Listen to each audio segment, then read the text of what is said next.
Today's episode is brought to you by Mazars. Sound Cartel. Despite the hope and optimism at the end of last year for a return to normal in 2022, business confidence is taking a hit. So, where to from here? From Sound Cartel, I'm Nicole Goodman, and this is Business Essentials Daily.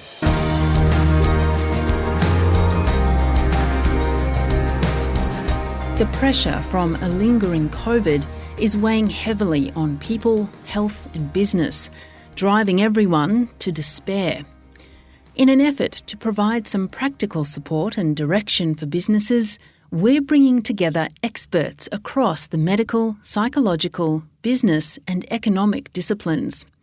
On the 8th of March, Business Essentials Daily and Barrington Centre will present a one-off live online panel discussion called COVID Merry-Go-Round, Searching for the Business Wins.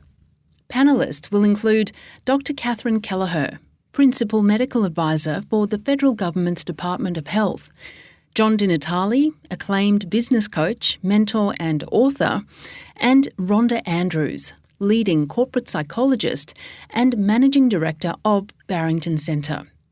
And in the lead-up to this event, each of the panellists will be interviewed on the Business Essentials Daily podcast, providing sector-based insights and solutions.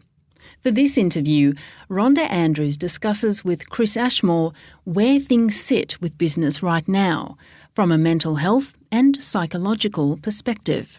Businesses and staff have really had a tumultuous couple of years. And the thing that we're now seeing is that they're going through another wave of uncertainty and another wave of change. And I think, if we look at across Australia, there's so many differences in our states and territories, and particularly on the eastern seaboard. And if I focus on New South Wales and Victoria, there's been some real challenges, particularly for the CBD businesses. And, it's only been reported last month where they were finding that over 3/4 of the businesses in both those states are under intense distress and are really saying they're just surviving. And even over half of them really don't feel confident that they're going to stay open for longer than 3 months. So that's giving us a real sentiment around the whole of the nation of what are people confronting, what are business owners confronting right now. And I think that's the platform that I'd like to talk about today, because that's where business owners are coming from to then make decisions around staff, around cash flow, around what their future looks like. So what can business owners do then with this impact?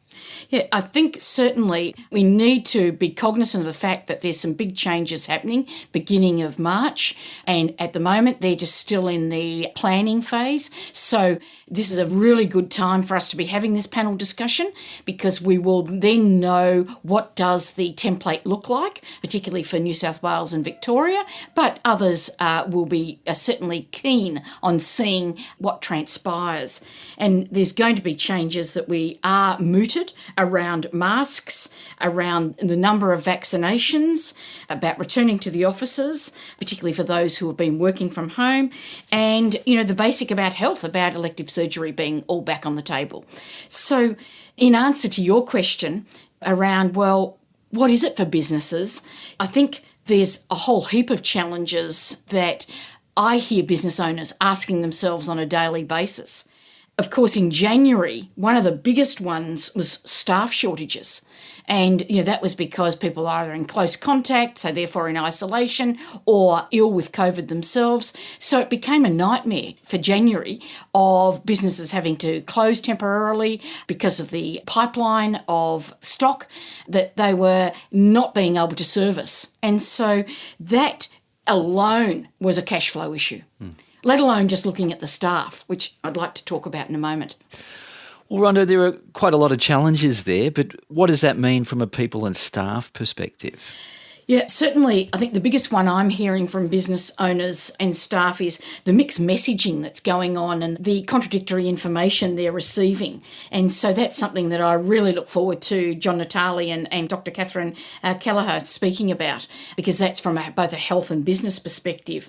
Certainly there's uncertainty around, the whole thing about sales, customers, particularly those businesses that are related and rely upon foot traffic, because we know that's down, certainly in the CBD areas. Certainly the staff's juggling act that they've got, they still have it. Fortunately, we haven't had a big spike with children going back to school, but there's still enormous juggling that's happening for people with trying to meet the school and family needs and personal needs as well as work. And we just look at the practical things of all the RAT tests and just families struggling, to get those online or getting those on a regular basis. And then as a backdrop, we have people that have very mixed reactions around returning to work on a full-time basis. We know that the frontline facing jobs are already there.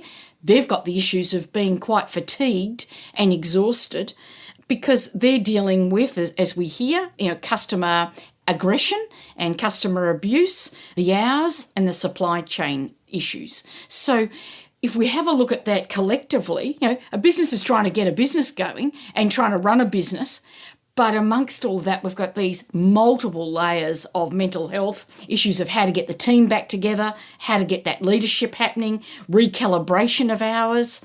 All of those things are added stressors and added things that certainly business owners are trying to put into the mix, as well as just get on with the day job.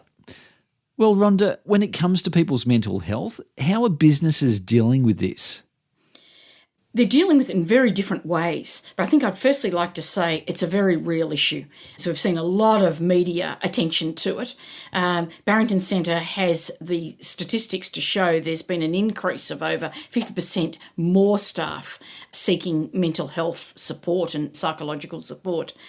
And I think the issues are around rejigging just how people are being able to cope, so needing different coping strategies, needing to deal with isolation, and just looking at just the practical things like problem solving and being able to deal with their day job and be able to do their work, but plus deal with all the curveballs thrown at them from a home perspective as well. And that's where you've heard the notion of that sort of COVID fog.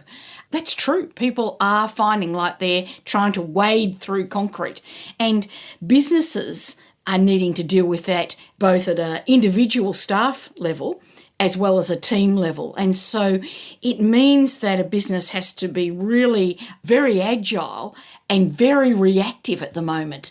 So things that would normally have been some longer term planning have actually been shortened to minutes now and days rather than us looking at weeks and months. And that's been the really big recalibration from a business owner's perspective.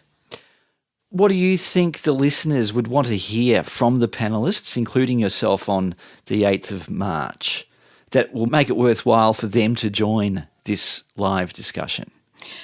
We're inviting them to be part of a really interactive discussion around some practical things. I want to do a dive into what's it like on a day-to-day basis for business, for their people, for their business needs and decisions, and from a health perspective, because all of those are, as you said earlier, Chris, constantly changing. So things like how to manage the roller coaster of staff, how to provide levels of certainty when we're actually living in a very uncertain world, what to say to staff who are fearful or appear resistant about returning to the workplace or increasing the amount of time at work. And how do we deal with the differences of what staff want and getting that balance between there's a business to run and there's people needs to meet. And when they're not aligned, how do we get them aligned? So those really tangible measures, I'd like to have a great discussion with a variety of businesses, and let's pool our resources. Let's work in silos, and let's get our thoughts all together so everyone benefits.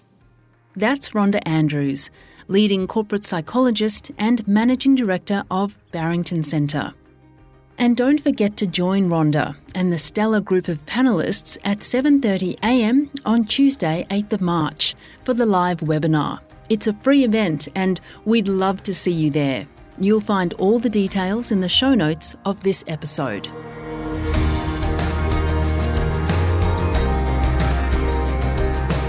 This episode of Business Essentials Daily is produced by the team at Sound Cartel. Thanks for listening. I'm Nicole Goodman. We'll bring you more Be Daily tomorrow. Follow at BE Daily Podcast across social media and head to bedaily.com.au for more from the Business Essentials Daily podcast. Sound Cartel. This episode was brought to you by Mazars. To find out more, visit mazars.com.au. That's mazars.com.au.